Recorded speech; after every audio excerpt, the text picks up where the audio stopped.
Dr. Kole. Hello. We are going to talk all things sleep today.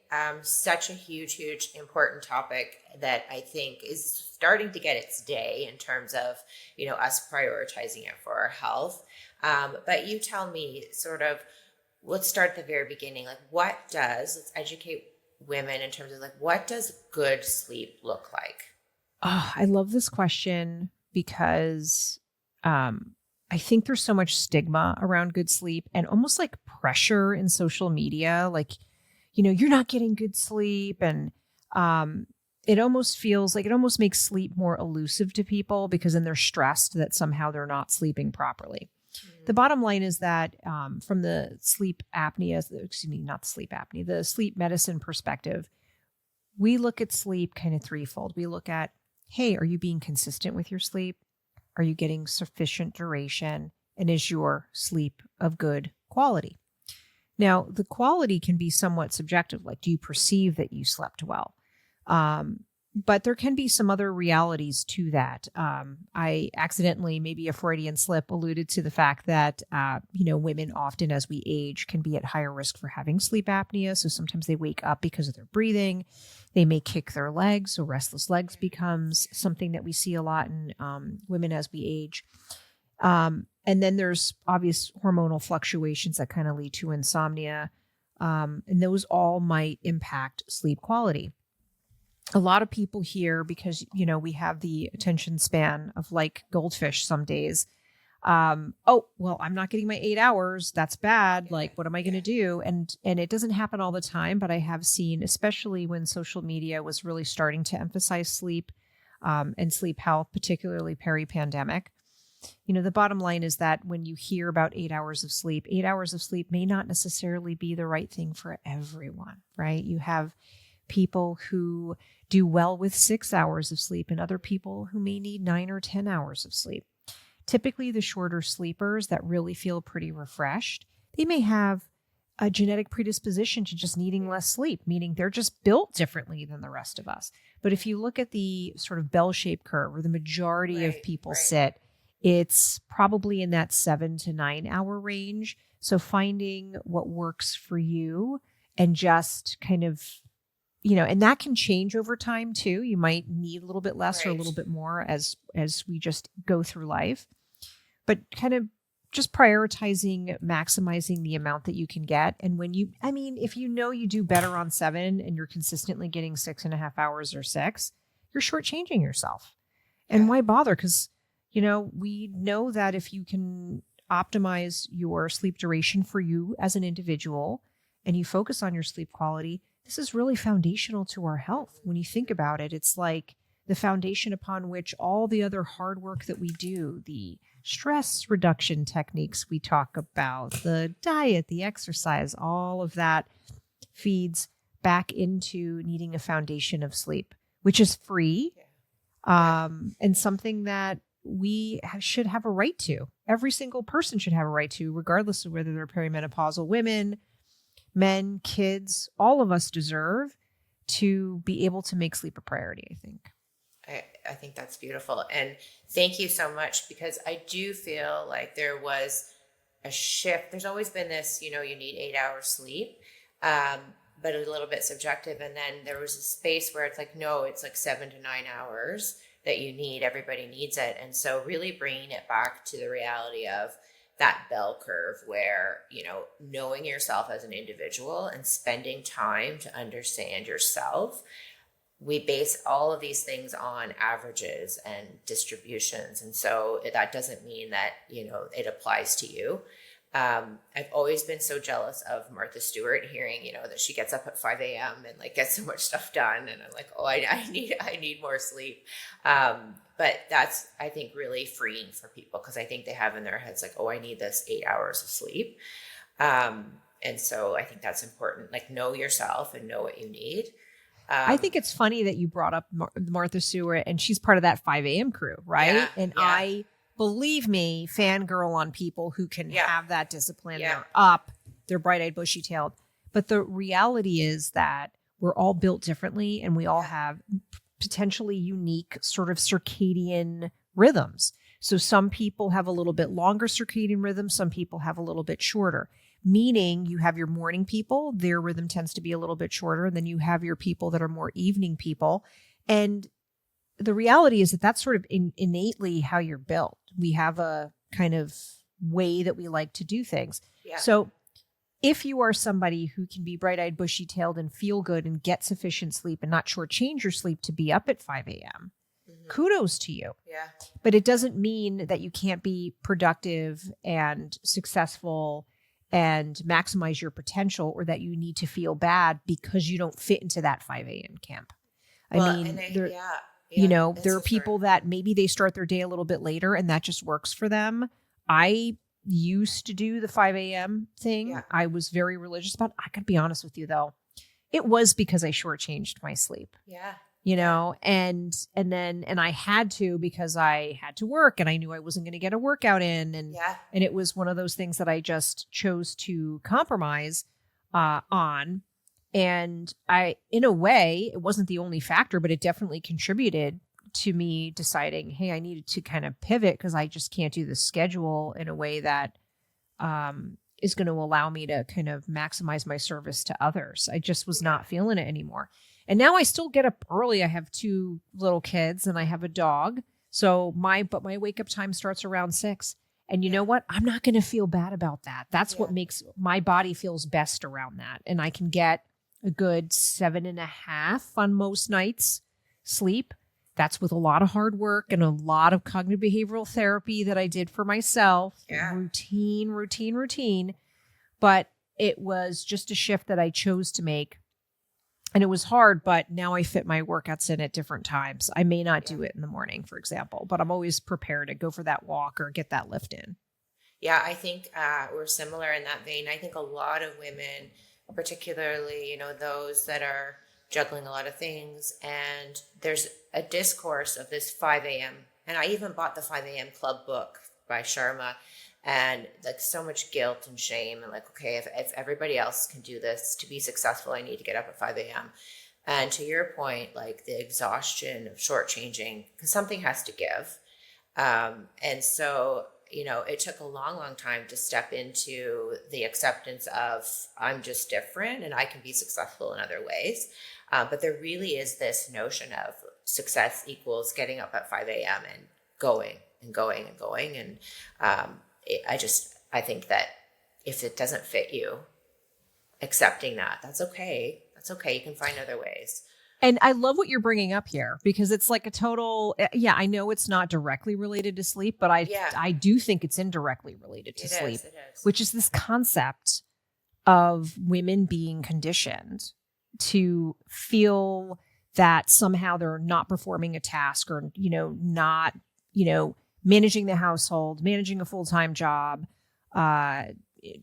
doing all the other things that we do in a day, getting to people to their after school activities and all of that. And like, by the end of it, you're just thrashed. And it's like feeling guilty that somehow you were either letting your family down, or letting your employer down, or you're just somehow failing in an aspect of your life.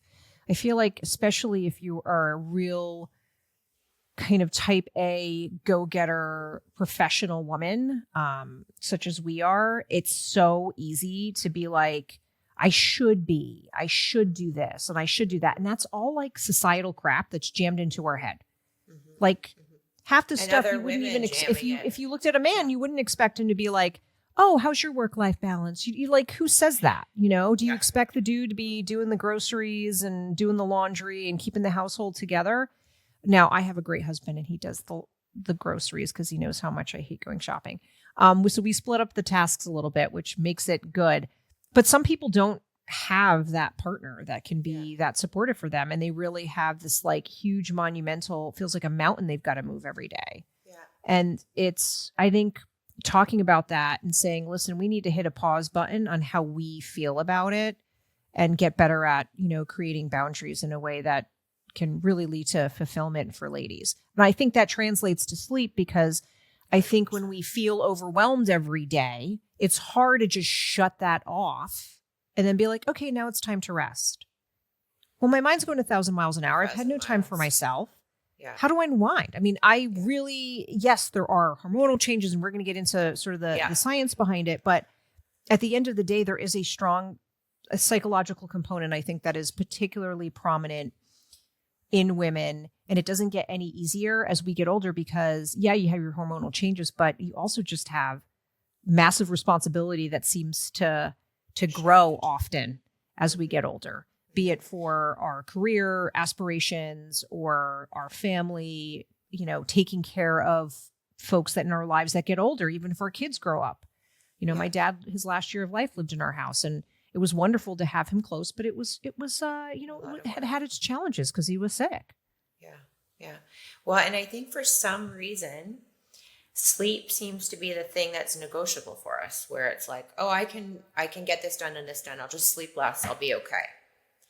And so what is the impact of that? And, in particular, like you go all day and you haven't had that time to unwind and, just needing the quiet and peace and staying up too late. What is the impact if we keep shortchanging our sleep on our health? I think that's a terrific question. And the bottom line is, just in terms of longevity, we know we just don't live as long if we are constantly chronically sleep deprived.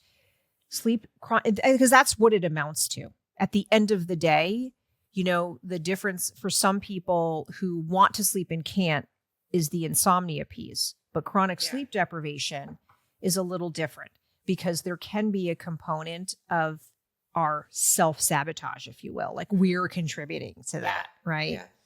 And so chronic sleep deprivation, if you look at that literature, it's like freaking mind-blowing.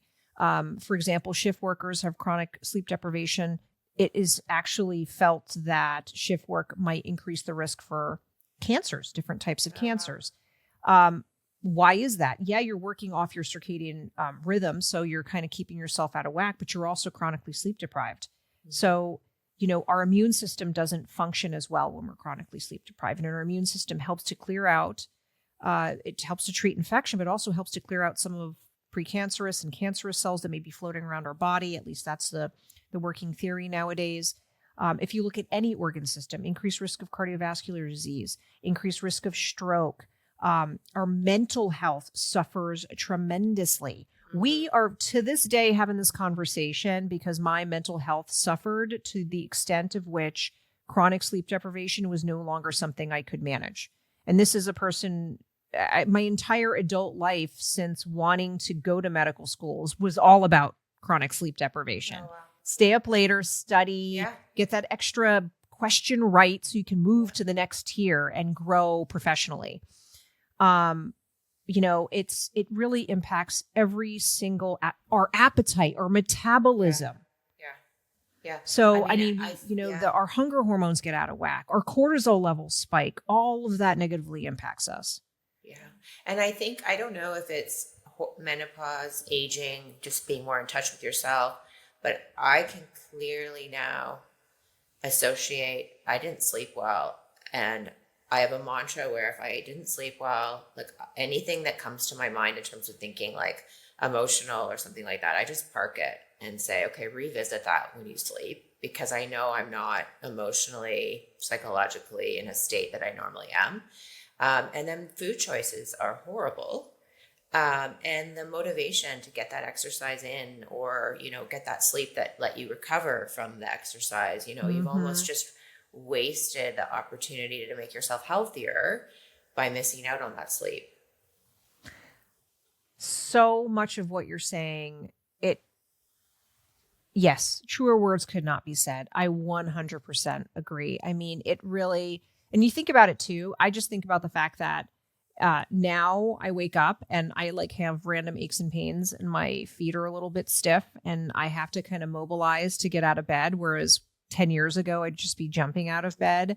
And that's going to happen just from hormonal shifts. And then if you throw the sleep on top of that, forget about it. Then it's like, ooh, now I'm extra tight. The recoveries are longer. I love to lift, and it's taken me a lot longer to bounce back from that.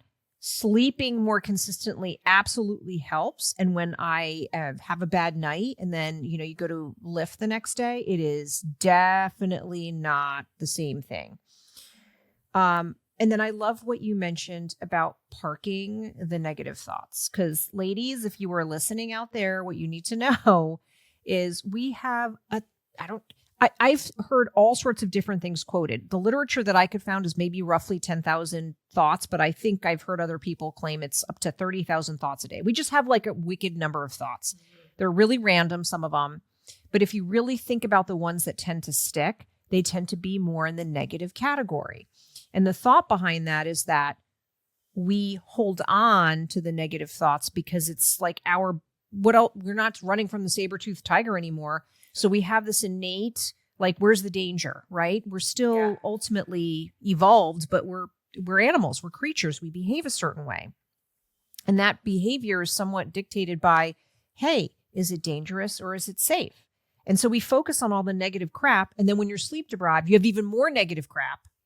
And then, trying to solve the world's problems and feeling like you have no solution at 3:00 in the morning is like classic. Yeah. And like you said, parking it and just realizing like, I'm probably not really thinking about this clearly. This is probably not really what I should be focusing on.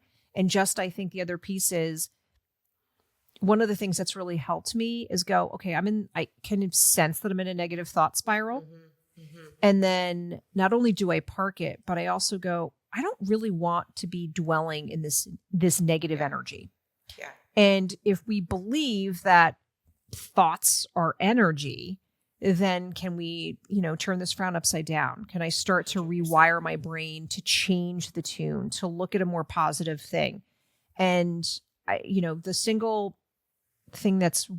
things that's really helped me sleep better, believe it or not, is really incorporating a gratitude practice. I know that's not one of the clear, obvious tenets of cognitive behavioral therapy, but it's a Koleism, if you will. And I really recommend that ladies try this, which is, you're going to have that stuff like that. My kid is being nasty to me, or, the 20 things that go on that can really frustrate us, especially as we have mood swings with our hormonal changes.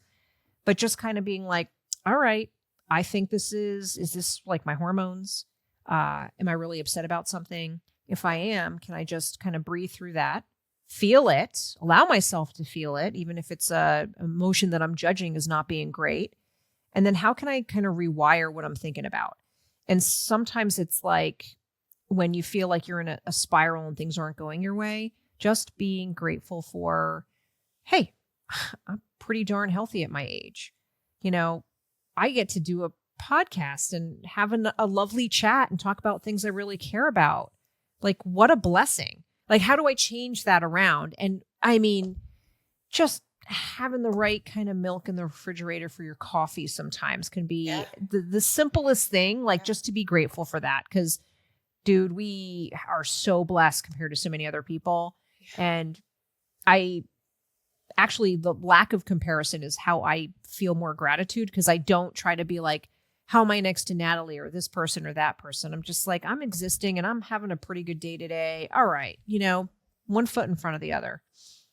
Yeah. And I think it does tie directly to sleep in terms of how you stated, like the energy and just producing a positive, but also calming energy. And, when I hit perimenopause, I was an anxious, I say I was, because I feel like I've done a great job in modifying that. But the anxiety was off the chart and like panic attacks. And so then I really feel grateful for that, because it gave me a heightened awareness. I did go on hormone therapy, which helped, but it also made me more in tune with my nervous system and being like, okay, what am I letting in and what am I not letting in? And I think, we go so quickly that we don't even realize that we've really gotten to an overtired negative space, and we're really negative and the thoughts are negative. And so, people might be hearing this and think like, oh yeah, whatever, shut up. Like, you have my day. And yeah, okay, that's your choice, but know that you're choosing to bring that kind of mindset. And so you have to really want to not be in that mind space. Right? I love that you're talking about this. I mean, we're not talking directly about sleep right now, but we kind of are. and that's why I love having these discussions, because there is the physiologic aspect of things, but what you were saying is real, and it's supported by science because they've looked at ways, for example, perimenopausal, menopausal women waking up, they may be having hot flashes, they may be feeling anxious like you're describing. And they've done work using cognitive behavioral therapy tools like meditation even. And that's not a hormone. And again, yes, there's clearly a role and a positive response to women who qualify for hormone replacement therapy. It is a godsend. So I'm not sitting here saying this replaces any of that.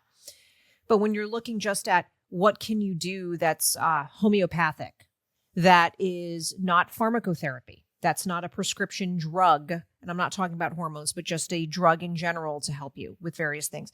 Antidepressant, for example, which is very common to kind of help with some of the menopausal and perimenopausal symptoms. The reality is there's data that supports like, hey, you can actually decrease your hot flash frequency and get to sleep sooner if you do things like meditation. What are you really doing in meditation, right? Some people hate that term because it's like, oh, I used to be frustrated with the idea of like, I've got to sit and be quiet for 5 minutes. Like, seriously, like this is so annoying. What is this really doing? But now I look at a gratitude practice as my form of meditation because that's what works for me. So turn the word, a word is a word is a word, and you can read 8 million different things. And at the end of the day, it's what works for you, but you're sitting quietly. You're just letting things be and sitting with, getting in touch with, why am I feeling anxious? Is this just like I'm having a little hormonal surge and this too shall pass? Is there something I'm really anxious about because there's a situation I'm thinking about? And how do I re-examine the situation in a way that I can lower my anxiety? I think there's a lot of tools that we can do, like you said, that are so key, and it all influences sleep because we're going to have these ups and downs and mood swings and all the other things that happen to us. And all we can do is kind of, we could try to slap a Band-Aid on it and pop a sleeping pill or what have you. But what do we really need to be looking out for? Is there another cause for that? And I'm kind of focusing on the holistic, but we had just happened to be chatting during Sleep Apnea Appreciation Week. So there is an organization called the Alliance for Sleep Apnea Partners. And I had an opportunity to interview Monica Malampati, who's very passionate about making sure that in science, we are doing research that includes women. And the other thing that I want to talk about, because it is so freaking common in ladies and is related to sleep apnea, is ladies, you do not need to be heavy. You do not need to have a giant neck or a super recessed jaw. As estrogen and progesterone decline, they increase the probability of our upper airway closing off. So in general, if you look at all comers in women, 1 out of 5 women are going to have sleep apnea. Oh, wow. But that number can go up to maybe over half, 56% of women over 40 then start to develop sleep apnea. And one of the key things that women complain about as we get older is often a disruption in sleep. I'm waking up, I can't get back to sleep. That's very common. Yes, you can have trouble falling asleep. That's true. Or waking up too early and then not being able to get back to sleep. But having sleep disruption, and often more mild sleep disruption, like my sleep is just not good quality. I'm tossing and turning a lot. It doesn't need to be a full wake up even, just that you're noticing that change. Your bed partner may not necessarily note significant snoring. And yet when we test you, we find that you have sleep apnea. So some of the anxiety that you're feeling is your body noticing that your airway has changed and your upper airway starting to collapse. And then that sort of triggers a cascade of all the other things, because if your airway starting to close off, you have an arousal from sleep. What's normally supposed to happen is your heart rate and blood pressure are low because you're in a restorative state. That's what's happening. With sleep apnea, your upper airway starts to close off. And what we see are these kind of little spikes in your heart rate and blood pressure as these events are occurring. And that can kind of overactivate your sympathetic nervous system. And there you go, voila, waking up feeling more anxious. And then our minds are going because we're just more hypervigilant. We're just not sleeping as well with all of this going on. And then you're kind of in this like spiral. So there are a lot of treatments out there and more that are coming in terms of sleep apnea. Don't feel it means that you're going to be like, oh, great, now I got to strap a mask to my face. And that's so like not hot. Yeah. The reality is you getting quality sleep and not wanting to murder your bed partner, for example. These are all good qualities that are very attractive. So don't worry about that machine or that mask. And I actually have quite a number of friends and older lady patients I've taken care of over the years. And it's amazing because some of them tend, and this is the literature supports this, tend to have not really bad sleep apnea. Like women tend to have a lot more what we call upper airway resistance. The airway may not be completely closing off, but it's closing off enough that tissue's jiggling around and we see a slight drop in oxygen level. So on paper, you're like, man, this is not so bad, but their sleep is crap, right? Right. So their perception of what's going on, their sleep quality, all of that's really being negatively impacted, even though on paper they may have quote unquote mild sleep apnea because the AHI is not too high, the desaturations are more minimal. And treatment can really, really improve everything. Because if you can make the hours, even if you're maybe skimping on the hours a little bit, and you probably are like, well, I probably could get an extra 30 minutes, but life is happening. If you could make that shorter amount of sleep more quality by treating the sleep apnea, boom, that is a win. And it can be really effective. So, you can have a machine, you can have oral appliance therapy. I just think for Sleep Apnea Appreciation Week, I had to say something because I want the ladies to know it's very common and a lot of people are going to poo-poo your symptoms. Right.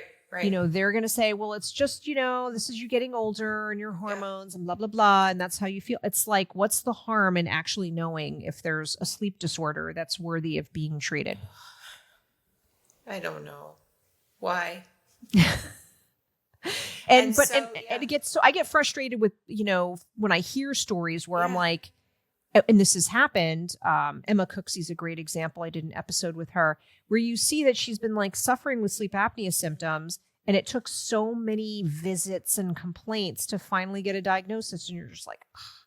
But ladies, it's easy. The testing is easy. You can do it from the comfort of your own home. If it is negative testing on a home sleep apnea test, though, getting confirmatory testing if you're a lady is probably a good idea. I'm just saying that. But just know that you'll at least have a better sense of what's going on and if there's a bigger problem than you realized. I mean, I think the theme for women as a hit perimenopause is, trust yourself and what's the harm in checking if something's wrong. And so you're going to get a lot of resistance, whether it's heart disease, whether it's sleep, whether it's cardiometabolic, whatever it is, you're going to get a lot of resistance, but there's no harm in testing. I think it's important to consider the testing, and especially when there's something you could do about it. Just knowing it, if it's just you're not going to do anything about it, it's going to bum you out, may not be the best approach. But if there is a solution and you are suffering, you do not need to suffer in silence. There are people that exist that really, truly care about your health. And you, of all people, know your body the best. And just know, you know more than the doctor or anyone else when it comes to something being off in your body. Just advocate for yourself. I do it on the regular and encourage my patients to do so too. Because like I said, I mean, that patient's coming to see me for their, as the second opinion after they've talked to countless other people who have just like blown them off, Yeah. So if we go back, let's go back to hormones. I wasn't aware that those throat changes occur with the decline in estrogen. Let's unpack the estrogen and the progesterone because they sort of have related but different impacts. What happens to our sleep with, in perimenopause, that fluctuation of estrogen and then post that drop? How does estrogen impact our sleep? And so estrogen specifically, so I'm going to start with progesterone because I think progesterone is really the hormone that we think about when it comes to our natural relaxation. That's our natural, like, body's wine for the body, if you will. It helps. It's a relaxation kind of hormone. It helps us feel settled. It's nature's sedative, essentially. So it can be great to help us relax. But one of the other things that it's responsible for is helping to increase upper airway tone. We have a lot of muscles. Not only just our upper airway is not just our tongue muscle. There's these pharyngeal muscles and these other throat muscles, lots of little intricate muscles all here, some of which help to dilate and keep the airway open. And that muscle activity tends to decline as we age and the progesterone falls. Estrogen is more complicated in that there are a lot of there's some complex pathways associated with it. From what we know about estrogen, it can have some direct effects. So there's an area in the hypothalamus called the preoptic area. And this helps regulate, think thermoregulation. So our body temperature for the ladies who have hot flashes, and some regularity to our sleep. So that's sort of where it can impact us more directly. But then it can also have some indirect effects on these chemicals in these neurotransmitters that are basically chemicals that send signals to our brain, different parts of our brain, to promote sleep. So it can have an impact on serotonin and GABA, which are a couple of these neurotransmitters. And one of the other things that we know is as estrogen declines, there's some data that supports that it actually negatively impacts melatonin production. Right. And melatonin is one of our sleep hormones that we tend to release when it's later on in the evening as we're getting ready to go to bed. And that's part of like darkness happens. We start to release melatonin during that time. So there's not really a ton of data that says if you supplement with melatonin that great, everything is back to normal. So it's not like plug and play. Oh, estrogen decline, I make less melatonin. I just take some melatonin and all is well. It's more complicated than that. But it's one of the reasons that for some ladies, if they supplement with a little bit of low dose melatonin, they might notice a slight benefit to their sleep. Well, and thank you for raising that because there's some misconceptions about melatonin supplementation and whether it's harmful in the long run or, it helps. And whether you should take cherry tart versus melatonin. Any insight on this topic? So I will, the bottom line is that I think to date, I'm not aware of any like major long-term health impacts of melatonin supplementation, but keep in mind that it is essentially a hormone that you're taking, right? And you also have to keep in mind that at higher doses of melatonin, one of the things that happens is you get these over-the-counter gummies. I mean, there's a bazillion of them, right? There's they taste good and it feels like we're doing good things. And many times the ones that are like in the store may have a minimum of 3 milligrams and, 5 milligrams, 10 milligrams sometimes in these gummies. And people think nothing about like, yeah, I just need to like up the dose of that. Well, the higher you go, you often may experience some weird side effects from melatonin. So I've had people describe waking up feeling really dizzy. I've had a hangover effect be described.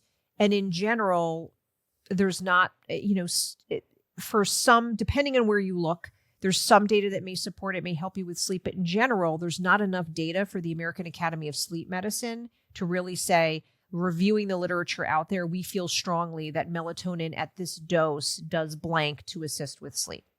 So it's, at least in the insomnia literature, popping a melatonin like it's Tic Tac before bed, we don't really see the utility in that. You also need to be careful with the formulations that you get. So gummies can be, you may not get the right dose in every batch. And then also is the melatonin supplementation, since it's really not one of these prescriptions per se, but it's more a formulation by a company. Right. Is that company, is their facility third-party verified? For example, companies like Nature Made do have high quality controls. Yeah. And they also, you can order them online, also offer lower dose melatonin. And from my discussions with other sleep specialists, specifically regarding these types of over-the-counter supplements, they really err on the side of a taking a pill from a reputable place as opposed to going to a gummy. there was a study a number of years ago looking at something like close to 30 supplements, and like 3 of them had what they said they had in them. Right. They didn't even have the right melatonin dose. There's been literature published because people are now starting to use melatonin very frequently in kids, which I generally don't endorse. And that kids are kind of, quote, overdosing on the melatonin. So there can be some acute effects of the melatonin. Is it useful for certain things like realigning your circadian rhythm? If you're a delayed sleep phase, trying to move that so you could sleep at a more normal pattern. Yeah, there is some literature for that. Autistic children, there's some literature to support melatonin may be helpful there. So it's not that melatonin is, going to not be helpful. But I think you just need to be mindful that it is not a panacea. And, at the most you need a low dose. If it's not working, it's not going to work for you. You don't need to take 5-10 milligrams of this stuff. Just don't. Yeah. Well, and it's always, I think, thank you for pointing out, like looking for that third party lab certification. And, there's some brands that are traditionally really good, like Nature's Way is one of them. But, I always feel so bad when, and I pause too, when you invest in supplements and to think maybe it's not the right formulation that your body's not going to absorb, or there's not really enough quality, or it's not even what they're saying is in it. It's just such a waste because they are expensive. And so in that vein of sort of supplementation, talk a little bit about magnesium and its role in sleep and the different, like citrate versus other magnesiums, and what that opportunity is perhaps for women to take a look at. It's funny because I have a close friend of mine who is a sleep physician, and she has some integrative medicine expertise and background, and she likes magnesium. She finds it helpful. I got to be honest with you. What I have heard people like, the Huberman, for example, he's always touting things like magnesium glycinate, magnesium threonate as being crossing the blood-brain barrier and having better effect on sleep, as opposed to other forms of magnesium. You can, probably take too much. So you got to be mindful of that, though it's very safe, and you can tend to increase doses. Like we use huge doses of magnesium when we need to. And pregnant ladies, that's related to them and when they're getting ready to give birth and things like that. But so it's not that it's necessarily horrifically dangerous. It's kind of hard to get too high a dose of magnesium, though it's possible. I'm not aware of any specific data that is particular to perimenopause, to be honest. I can tell you that if you're looking at what probably helps with sleep the most in terms of, quote, pharmacotherapy, hormone replacement therapy, there's very strong data that we know that that's very helpful, right? So ladies, it can be very scary to think about hormones. Some people are very nervous about them, but a lot of that's because of a very old study that basically said this was bad for you, but it was testing it in a population of essentially menopausal women. So an older population, the wrong population. And, a lot of inflammatory statements came out of that. And in the end, they're like, oops, we need to backpedal because that's not really true. And it's really actually not that bad for you. And actually may help with a lot of other things like bone density and reducing your cardiovascular risk, among other things. Well, and the gold standard treatment for, night flashes or night sweats and hot flashes too. So it's like part and parcel with the sleep. So, that progesterone in particular, exactly, taking it at night. I've got girlfriends who it's like they're just like, it's their thing so that they can sleep. Like that progesterone is really what they just love. Really helpful. That's right. You're taking nature's sedative.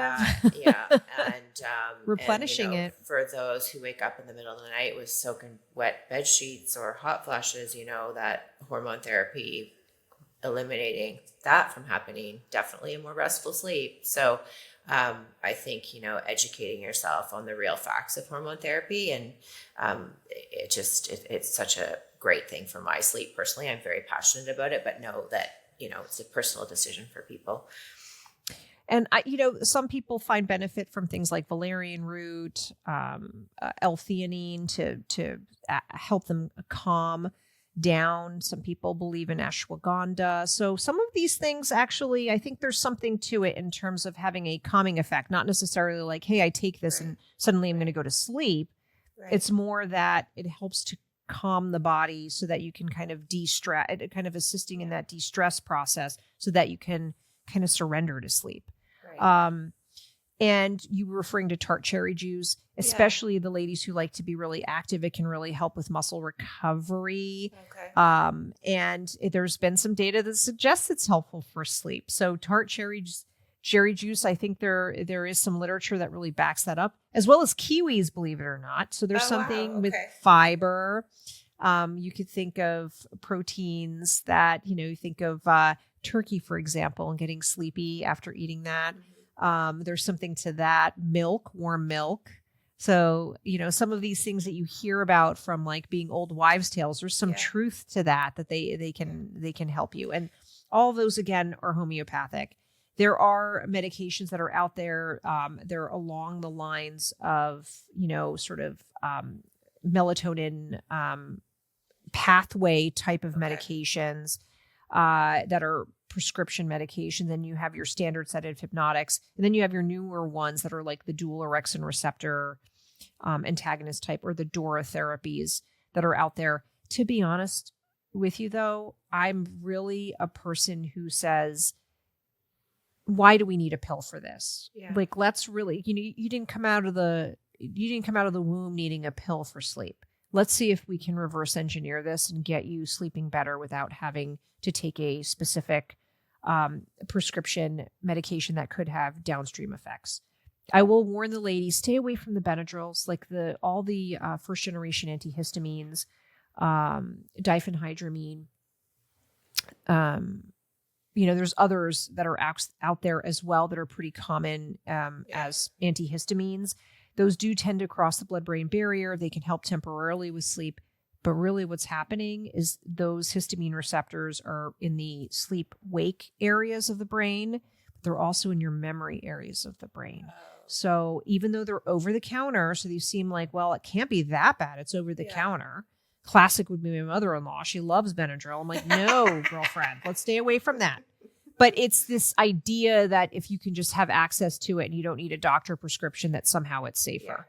So, and that gets also back to what I was saying about just knowing the formulations and the fact that, some of these over-the-counter things are not very regulated maximally. Well, and just in that vein of over-the-counter, taking something in a pinch to sort of knock you out, like, the things that you mentioned, and things like, Robaxacet or NyQuil. What is the quality of, so it knocks you out over time, it's not effective. But did you actually have a good night's sleep when you do that? Or do you just wake up kind of feeling hungover and tired? I think it depends on the person. The most common theme that I have seen in my clinical practice, and again, this is not a trial level, so this is just my clinical practice and experience over the years, has been, oh yeah, I took it seemed to work for like a day or two, and then it just stopped working. That's very common. Like you seem to be okay, and then it doesn't work anymore. I have had people that try to continue to increase the dose. So all of a sudden it's like, oh, now I'm on 50 milligrams. Now I'm on like 50 milligrams plus 10 of melatonin. Now I'm on 50 milligrams plus 20 of melatonin. And then they're buying whatever supplement they can find that may have a little L-theanine, valerian, like whatever combination is known to calm or help you sleep. That's homeopathic. And now they're taking 3 things for their sleep. Yeah. And so human nature, right? Let's just keep upping the dose and not deal with the problem. And I think also a kind of understanding that we are going to have bad nights. Not every night's going to be perfect. And especially as we get older and our sleep feels less restorative, we do tend, our sleep architecture changes a little bit. We tend to have a little bit less deep sleep as we age. And we tend to have a few more arousals from sleep during the night as we age naturally. We all have little arousals from sleep, but they become more prominent, and you can start to perceive like my sleep isn't as deep. And you're probably right. It's probably not as deep as it used to be. There are devices that are looking at saying, listen, if you wear this device, we can increase your deep sleep and it's stimulating the brain. I think a lot of that needs a lot more testing, but I find it fascinating because it would sure would be cool if you could increase your deep sleep. I think people would find that it's really helpful for memory and consolidation and things. So not to mention growth hormone and other types of positive effects of increasing your deep sleep. So that would be kind of cool in theory, but that seems like, I don't know that I necessarily believe that they're delivering on that just yet. I'd be curious to see these companies. Just in that vein of technology, like, are there any sort of new and up and coming technology that seem particularly promising or that are on the market now? Well, I'm curious about any of the ones that claim to increase deep sleep. And I did get some literature on it. Somebody reached out to me on LinkedIn. But I have not honestly had a chance to review it. Yeah.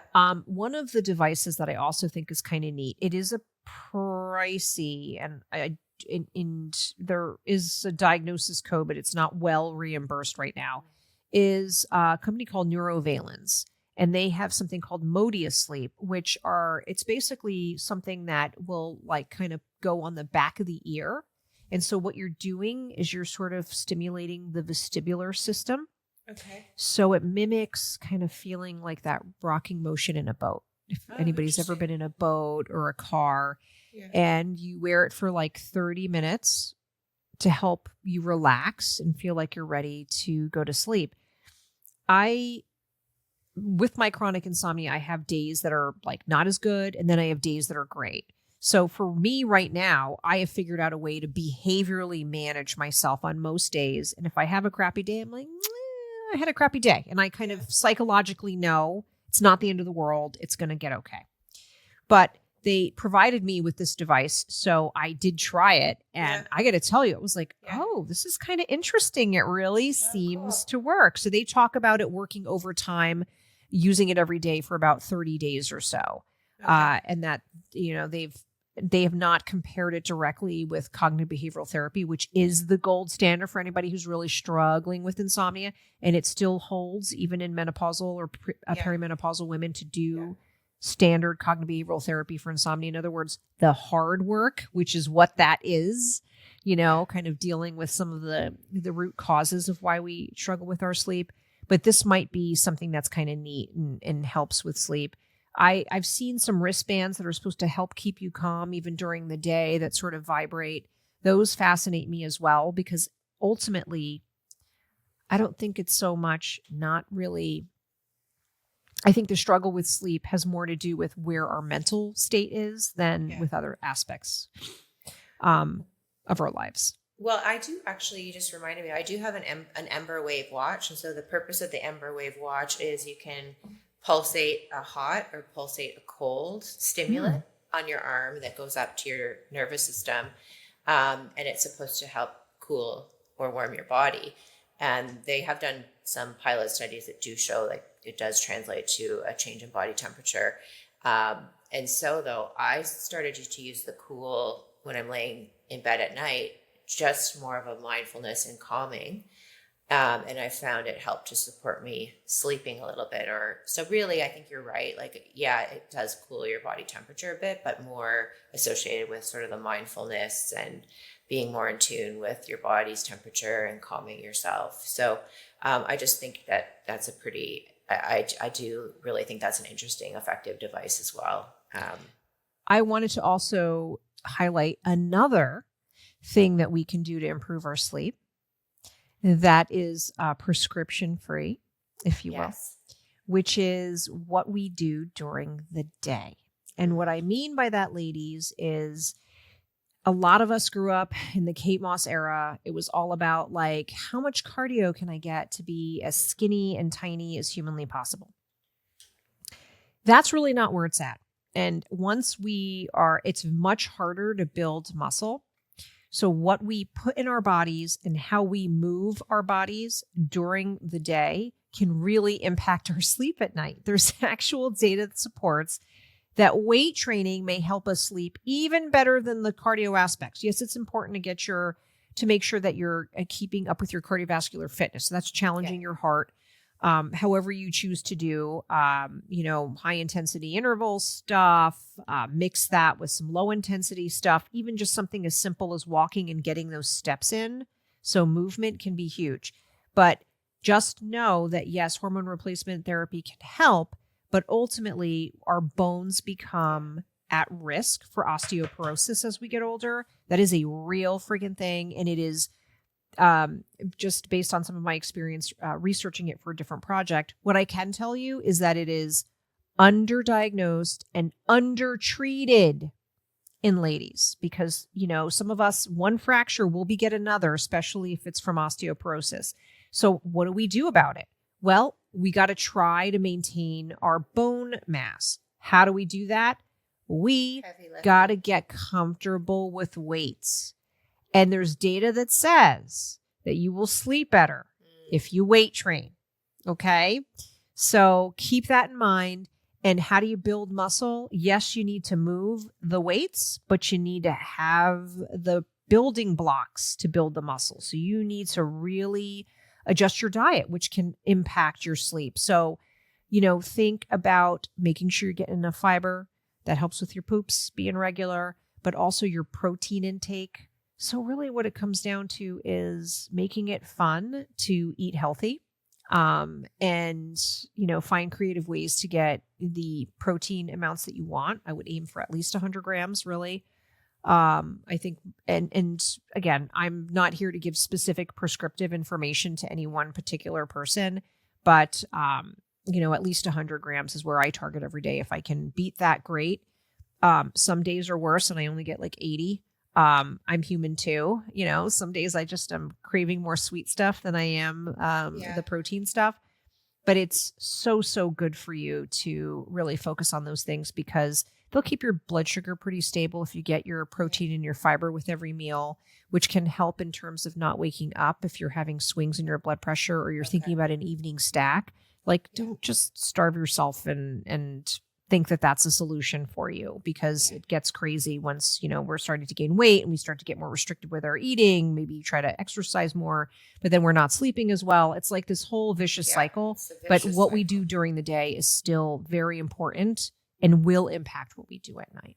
Okay. Well, and in terms of sleep hygiene or things that help promote sleep, what are some actually truly effective things? Because there's the list of things, like no blue light in the room and all of these things.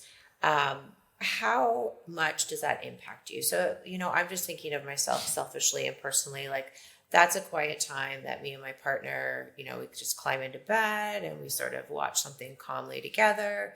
And in the back of my head, I'm thinking like, I'm ruining my sleep. I'm ruining my sleep. I'm ruining my sleep. But I'm doing a trade-off because I'm actually like be connecting with my partner. So help me know how bad is this for my sleep hygiene? Well, what I will say is the key is to establish a bedtime routine that is not too overbearing, that is something that you find relaxing and that you can consistently do. And hopefully, no matter where you are, that you have a ritual that surrounds your sleep. I think our bodies like routine. And I would, anyone who has kids, and if you remember, if your kids are little, mine are still little. So it's definitely on the forefront of my memory. Yeah. Think about how you got them to sleep consistently. You had a routine for them. We're just big kids, right? Adults were kids too. And guess what? We still need routine. Right. And that routine, having a 2-hour really complicated, I've got to do 20 steps to go to bed. That's more stress, I think. If that works for you and you need to be highly structured like that, you do you. But just having something consistent that you can really do on most days. For me, and I always make sure, wash face first, moisturize. Yeah. I got all the stuff, the creams and the lotions, some more creams and lotions these days. All that. But I do that in the beginning of any wind down routine. Yeah. And I do that first because you don't want to splash water in your face, which might be stimulating and might actually wake you up. But let's face it, you want to take your face off, and doing it right before bed sometimes tends to be more stimulating than it is relaxing. Mm-hmm. And it's it's a natural part of aging that, I've got a ritual for my creams and lotions and I'm not going to give that up. So that's I don't know that's what something you're that I talking definitely about. do. It's something I definitely do. And then after that, what do you find relaxing? It's not always in the budget, the space, or what have you, to have a separate space that you can go to with your significant other to chillax and bond and watch some TV. Ideally, it's out of the bedroom. If it can't be out of the bedroom, ideally, it's out of the bed in the bedroom. But again, like I said, if you are living in smaller quarters, you don't have all this extra space, that's sometimes really hard. If you're living in an apartment and then you only have this the living room area, and then you have kids that are sleeping in the next room, and having that TV on in that area is not going to be great and you need to be in bed. These are things to think about. Ideally, you wouldn't be watching TV in bed. There are patients, and again, part of this is how bad is your sleep, right? Right. If you really struggle to fall asleep, watching, and then you're waking up a lot and you're really struggling with insomnia, you got to be really regimented about not doing those things. If you have a little bit more flexibility to your sleep, I guess it's okay to watch a little bit of TV. I would definitely put it on a timer. I don't think it should be on all night because the programming changes, and that change will subtly impact you because you're going to be hearing that noise in the background even when you're sleeping. Keep it on a lower, dimmer setting would be ideal. And like I said, ideally would be to have a little place where you and your partner can go. And then we fortunately are the people who own the house before us had what we call the nest area. They had this other backspace where I think the husband worked from home and had a whole setup that was his home office. We turned it into a little couch, like a little love seat area where I sit. I'll watch a show with my husband. And that'll be sort of one of the rituals that we do to wind down. And then if I'm still struggling, what I tend to do is I tend to listen to something that I want to listen to. Maybe it's a book on tape. Often it might be something that's YouTube and kind of a gratitude meditation type of thing, something to help me unwind. They have a lot of sleep meditations that are pretty good as well. Yeah, they do. And then that way I'm not really looking at light, but I just have something, like a little earbud in that I can relax to. And then I just go to bed when I put parameters and guardrails around any social media. So I make sure that I'm not spending too much time. It's really easy for me to get sucked into the vortex. So if anybody's like me, I really practically have an alarm. Like, okay, I've been on this for like an hour. We're done. Yeah. And I've got to shut it down after that. And again, using like blue blocker kind of settings, I think can be helpful. Ideally, it's not, listen, we live in an electronic world. So it's unrealistic to be like, you're never going to look at your phone and you're never going to look at the TV right before bed. And a lot of times that's like, what are the things that my husband and I like to watch? 9 times out of 10, it's like something on HGTV has been our go-to for ever. And it's just what we do. And you're right. It's like we chat during that time. We're sitting next to each other. There's nothing wrong about that's actually really healthy for us to spend time with our partners. Yeah. So don't feel guilty about that. Yeah.